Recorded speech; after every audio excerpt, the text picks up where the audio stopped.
إطار مواصلة التحقيق المفتوح من طرف فرقة البحث والتحري للدرك الوطني بميلا في قضية محاولة القتل العمدي والتخريب عمدا لإملاك منقولة تابعة للمصالح الأمنية وكذا إهانة أعوان القوى العمومية، تمكنت وحدات الدرك الوطني بكل من ميلا وجيجل من توقيف المشتبه فيه الرئيسي ومرافقيه، حيث تعود وقائع القضية إلى قيام أحد مستعملي الطريق بمحاولة الاعتداء على أعوان القوى العمومية أثناء تأدية مهامهم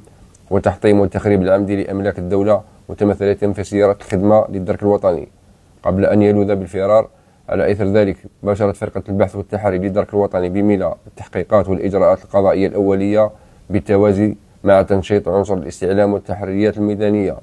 واستخدام أساليب وتقنيات التحري الخاصة بالتنسيق مع وحدات المجموعة الإقليمية للدرك الوطني بجيجل. هذه الأخيرة تمكنت من تحديد مكان اختباء المشتبه فيه بدقة على مستوى إقليمها عقب استيفاء جميع الإجراءات القانونية واستصدار إذن بتمديد الاختصاص الإقليمي. نفذت وحدات الدرك الوطني بميلا بالتنسيق مع نظيرتها بجيجل عملية مداهمة دقيقة ومحكمة لمكان تواجد الفاعل، حيث أسفرت العملية عن توقيف المشتبه فيه الرئيسي بالإضافة إلى توقيف شخصين آخرين قام بتسهيل فراره وإخفائه، والذين تبين أنهم كانا بصدد التحضير والإعداد لمساعدته في عملية الهجرة غير الشرعية عبر البحر انطلاقا من أحد شواطئ ولاية جيجل. على إثر ذلك تم إنجاز ملف قضائي ضد الموقوفين عن تهم جناية الشروع في القتل العمدي وجناية التخريب العمدي مع سبق الإصرار لاعتاد منقول مملوك للدولة من شأنه المساس بالأمن والنظام العام، وجنحة رفض الامتثال لإنذار التوقف الصادر عن الأعوان المؤهلين والفرار من المسؤولية المدنية والجزائية بعد ارتكاب الحادث، إهانة رجال القوى العمومية بمناسبة تأدية مهامهم، وجنحة تعريض حياة الغير وسلامته الجسدية للخطر،